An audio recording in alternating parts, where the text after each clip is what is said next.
Namaste everyone. Welcome to the course on Yoga for Anger Management. Myself Dr. Jansi Sundaran, Assistant Professor at S. Vyasa University and one of the subject matter expert for this course. In the first module, Dr. H.R. Nagendra ji, Chancellor of S. Vyasa University, gave an overview of the role of yoga in anger management and making you a better individual by having an overall personality development. In this module 2, we will understand the emotion called anger. So our module would be to understand anger according to the Western perspective. The learning objectives for today's module would be to define what anger is and how do we express anger, and to see anger as a mere emotion, and to also know the impact of anger at all levels of a personality. Anger is a term which all of us are very familiar with. At the same time, all of us possess it like how we possess a gene coding. There is nobody starting from a small child to an old person who does not know the anger or the emotion called anger. So to define it precisely, anger is an emotion which is characterized by tension and hostility arising from frustration, real or imagined injury by another, or perceived injustice. It can manifest itself in behaviors designed to remove the object of the anger or behaviors designed merely to express the emotion. So you understand the terminology. One thing is to remove the object, the other thing is to express the emotion. Sometimes out of anger we show it very explicitly to throw away the object or to slash on the person in front of us, or we might not injure them but we might merely express the emotion by way of our facial gestures so that they understand that we are in a very angry mood. How do we understand the so-called anger and how do we express it? Most of the time, anger is expressed as aggression, and sometimes it allows us to fight and defend ourselves. In this case, a little bit of anger is in fact needed. Only then we would fight or defend ourselves in certain situations which are hard for us to otherwise overcome. Some people express anger, some people suppress anger, some people calm down from anger. And this anger arises when we are threatened, disturbed, or otherwise interrupted from a peaceful emotional state. We might be going with a smooth flow of life and there is something which is intruding that peaceful state, and then anger arises. Sometimes anger is combined with jealousy, sadness, or hopelessness. Even when we are jealous of somebody else's success, a little bit of anger would pop in. If we are sad with something of failure or the loss of somebody and we are hopeless of life, even then anger can be an offshoot. So many a times anger happens as a combination with other emotions. There are various kinds of anger responses. We have assertive, passive, passive-aggressive, and aggressive emotions. Passive means the anger is internalized and which can lead to harmful physiological effects. You don't express it, you keep it within yourself, and that is not affecting the person in front of you, but it affects you. It causes harmful physiological effects within your own system. On the other hand, assertive response. This is a healthy anger response that allows you to upfront act and communicate about your feelings and seek a resolution. This is a better way of expressing the emotion called anger. The third variety is passive-aggressive. So we understand from the terminology, it's a combination of expression as well as internalization. So these responses show outward agreeability while anger is displayed indirectly. So this is where many a times the parents show the anger onto their children as displacement, not able to show the same emotion to their boss. When they can't do it in their workplace, they project, they displace it to an individual who are below them. So this is kind of passive aggressive type of anger response, where the response is happening, there is outward expression but not intended on that particular individual but displayed indirectly. And the fourth variety is aggressive, where there is externalized anger, and this can contribute to acts of road rage or violence, which we actually see in places where people just fight with each other like animals. So this is the way of explicit expression of anger. So to recap once again, the types of anger responses can either be assertive, passive, passive-aggressive and aggressive. Just think, where do we stand? What kind of anger response are we expressing in our day-to-day life? The good thing about anger is, not always, it can sometimes serve as inspiration for people to take action or overcome certain fears. Sometimes, like how we have eustress. Stress is not always a distress. Sometimes a minimal amount of stress is required so that you do things in a proper way. That particular stress is called as eustress. Similarly, anger may not always be negative. Sometimes it inspires people to take action and to overcome certain situations. When does it become a problem? When it is excessively displaced. Not just anger. You just think of joy, cheer, laughing, smiling. Imagine a person laughing all through the day. Though we know laughing is good for health, a person laughing from morning 9 to night 9, which means any emotion cannot be over displayed or over expressed. So when anger is excessively displayed, it becomes a problem. And the same emotion called anger is not same in every individual. Everybody has a different threshold to express their anger, different modes to express their anger. Their verbally expressing anger is very different.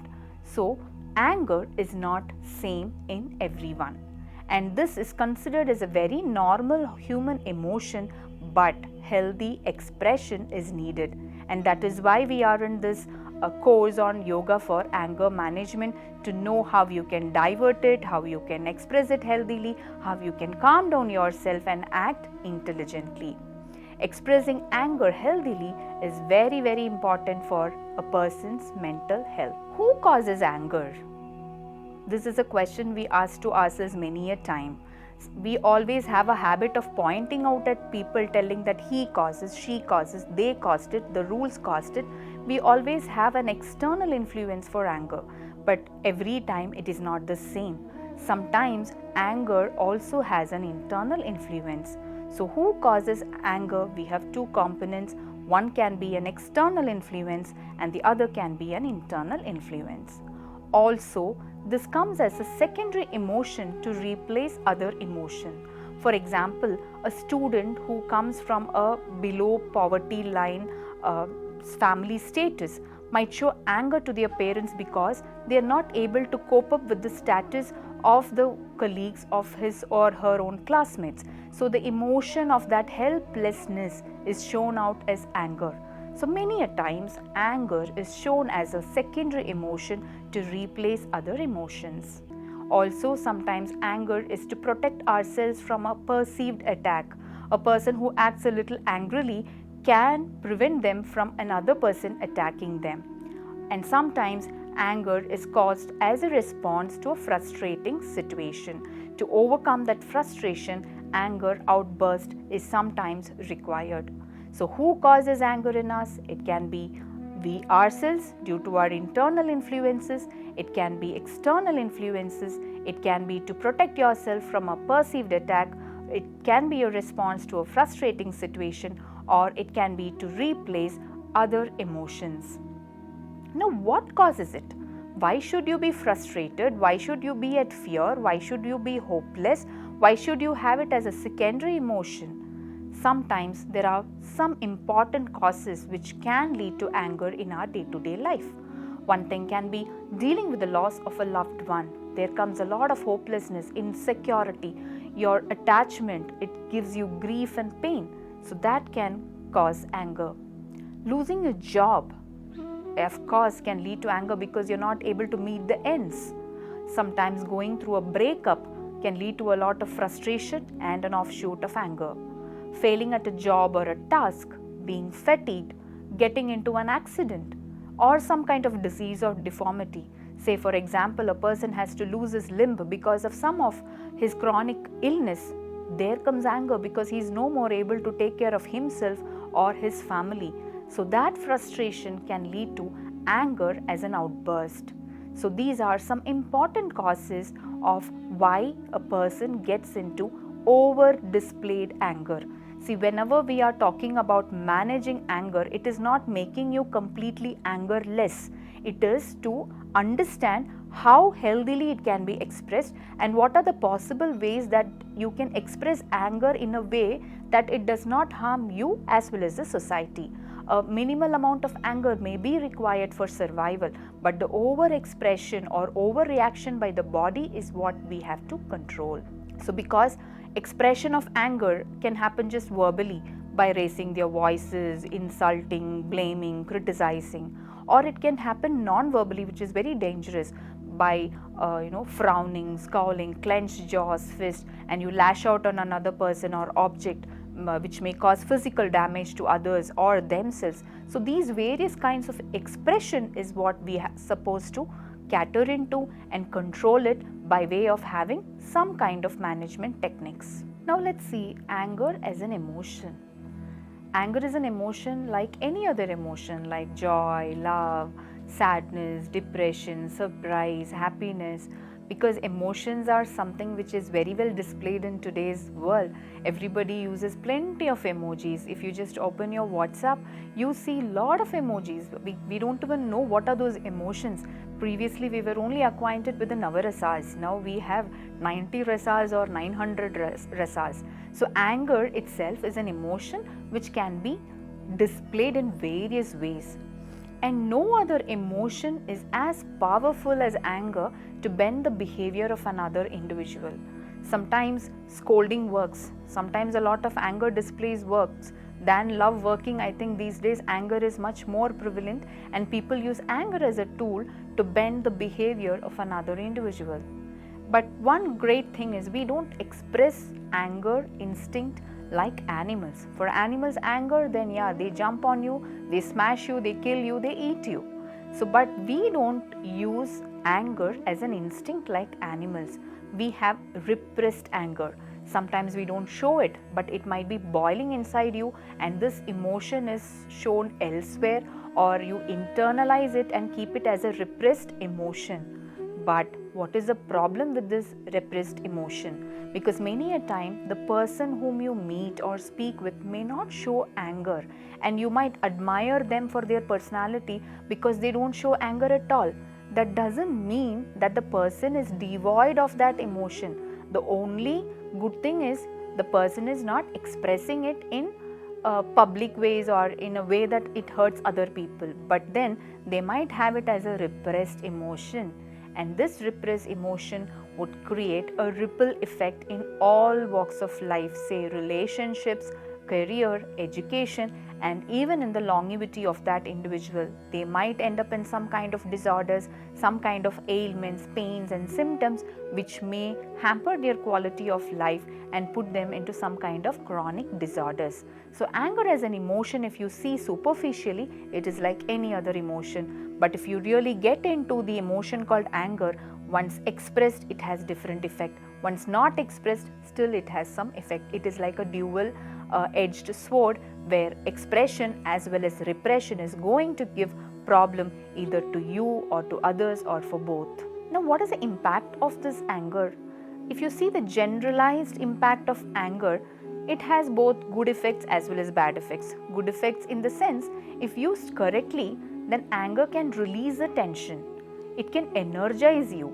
It can help in effective communication.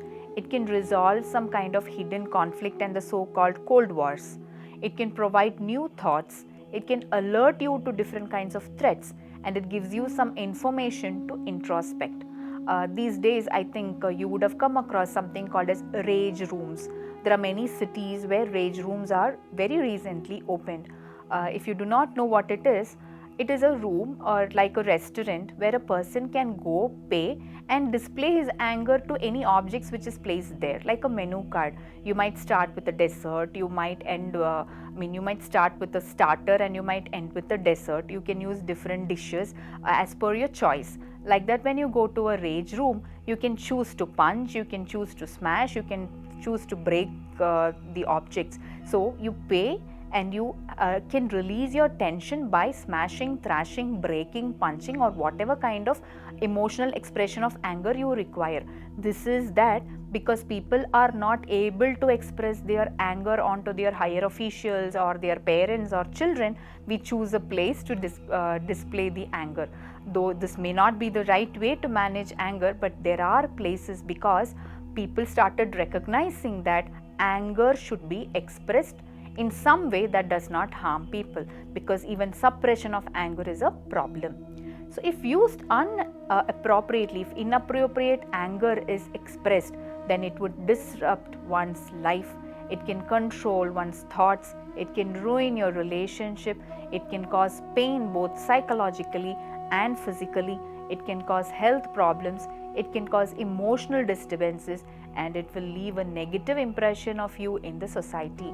These are some of the most important bad effects of anger. Not only at the level of physical and psychological, it even has impact on the behavioral and cognitive component of an individual. When in anger, what are you and how are you? You must really know that when anger is there within me, how is my body reacting? How am I reacting? How is my mind working? If you see physically, you have plenty of symptoms which can arise when you have the emotion called anger within you. There is a lot of muscle tension. Some people might find nauseating, or even they might go for bouts of vomiting, headaches, jaw, neck and back pain, sleep disturbances, dry mouth, sweaty palms, upper respiratory infections. Sometimes there is loss of appetite or increased appetite, cold hands. There can even be changes in their breathing pattern, like shallow breathing or sighing kind of breathing. Mentally, they will feel a lot of worry, guilt, nervousness, frustration, moodiness, nightmares, diminished concentration, impaired memory, or even forgetfulness. Behavior-wise, they experience a lot of tardiness, serious appearance. Their face would always be so heavy as if they have come from a battlefield. Increased frustration, and they're very easily irritable. They're prone to more accidents and addictions. You see people who have a lot of suppressed anger or even expressed anger, they go for addictions to pacify themselves or to enter into a euphoric state to forget the frustration. They might go for addictions, and these people are more prone to road traffic accidents as well. There would be overreacting, there would be a lot of rushing and tiredness in them. They have some nervous habits. There is reduction in the productivity. They don't perform as well compared to their colleagues in their office setup, and there is a lot of social withdrawal, making them introvert. Cognitively, they have a lot of personality change. They become depressed. They feel helpless and hopeless. They become explosive and impulsive. There are exaggerated fears. They develop panic attacks and anxiety. They also develop physical problems including cardiovascular diseases, high blood pressure, ulcers and migraine.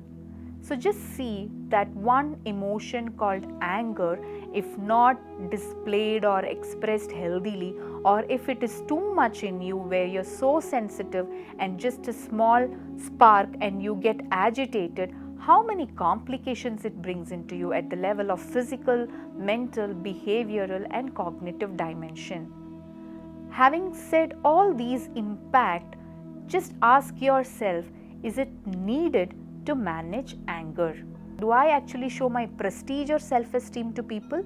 Yes, sometimes it is like that. Acting like a dictator or showing overt anger may feel you a little nice. You might feel more respected in the society, or you kind of demand respect from the society.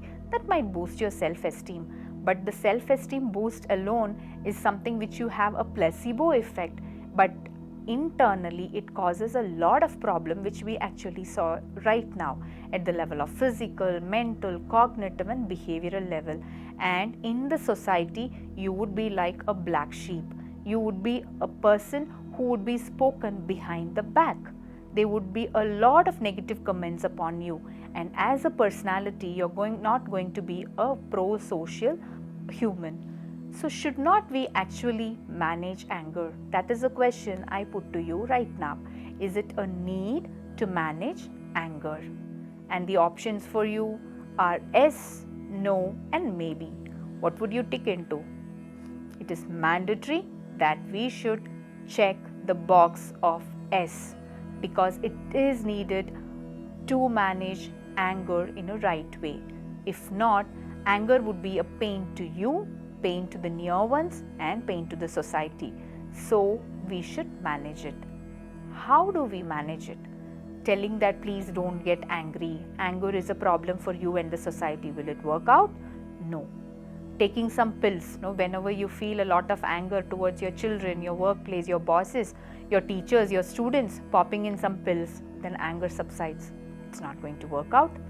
Or change the entire situation so that you're not angry. You live in a place where everything is as comfortable as for you, and you have a cakewalk of your life. Is that going to be possible?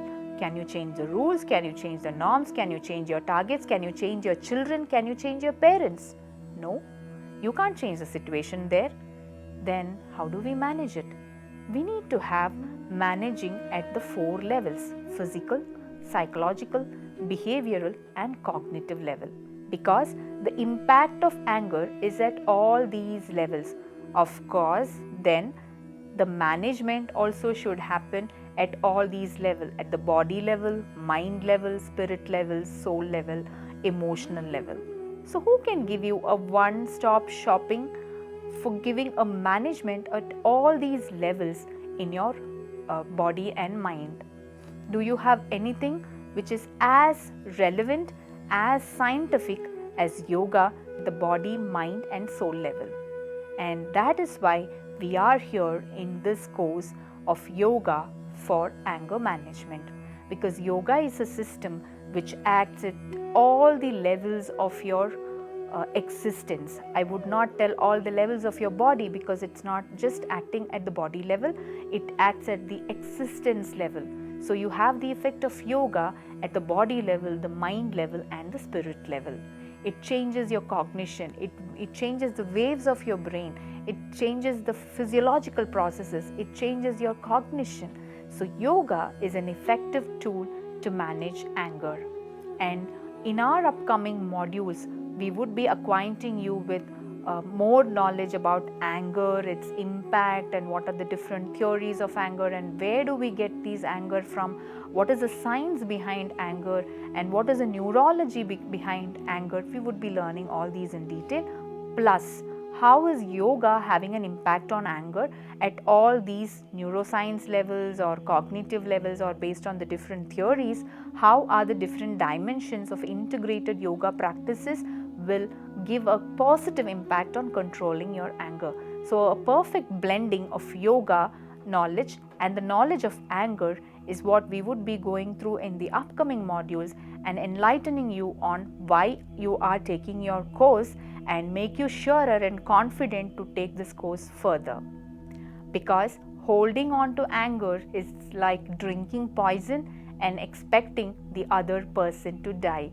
Let us not put ourselves into such a situation, like how Gautama Buddha had rightly said. So let us not drink the poison and make the other person die. Instead, let us take off this emotion called anger, which is overly displayed or overly expressed in us, and make a better personality of ourselves through the most scientific and evidence-based tool called yoga. Thank you all for joining this course and for listening to this module. We would be meeting again in the upcoming modules with more inputs on anger and yoga.